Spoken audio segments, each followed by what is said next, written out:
Asia কাপের ১৭তম আসরে সুপার ফোরে নিজেদের প্রথম ম্যাচে শ্রীলঙ্কার বিপক্ষে ৪ উইকেটে জয় পেল বাংলাদেশ।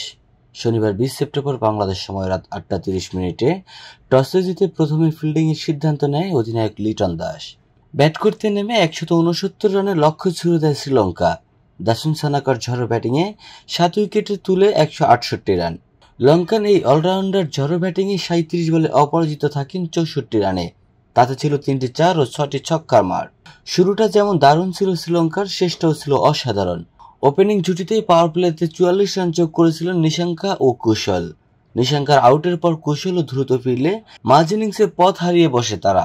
পরে প্রমোশন পেয়ে ব্যাট করতে নামা সানাকার ঝড় ম্যাচে ফেরায় তাদের। অপরদিকে বল হাতে সবচেয়ে মিতব্যয়ী ছিলেন মুস্তাফিজ। তার কারণে শেষ দিকে রান পায়নি লঙ্কান দল। ২০ রানে নেন ৩ উইকেট। মাঝের দিকে লঙ্কানদের বিপদে পেলেন অফ স্পিনার মেহেদী হাসান। ২৫ রানে ২টি উইকেট নিয়েছেন তিনিও। শুরুর জুটি ভাঙা তাসকিন ৩৭ রানে নেন ১টি উইকেট। সবচেয়ে ব্যয়বহুল ছিলেন শরীফুল ইসলাম। কোনো উইকেট না পেলেও খরচ করেন ৪৯ রান। জবাবে ব্যাটিংয়ে নেমে বাংলাদেশি ওপেনার সাইফ হাসানের ৪৫ বলে ৬১ রানের ঝড়ো তাণ্ডবের শুরুতেই থমকে যায় লঙ্কানরা। ২ উইকেট পড়ে যাওয়ার পর আবার হাল ধরেন তাওহিদ হৃদয়। মাত্র ৩৭ বলে ৫৮ রান করে এগিয়ে দেন অনেকখানি। জাকির বিদায় নিলেন ছক্কা হাঁকাতে গিয়ে। এর ১ বল পর শেখ মেহেদীও যখন বিদায় নিলেন, তখন মনে হচ্ছিল ৯ বছর আগের বেঙ্গালুরুর দুঃস্বপ্ন বুঝি ফিরে আসছে দুবাইয়ে। তবে নাসুম আহমেদ সেটা হতে দেননি।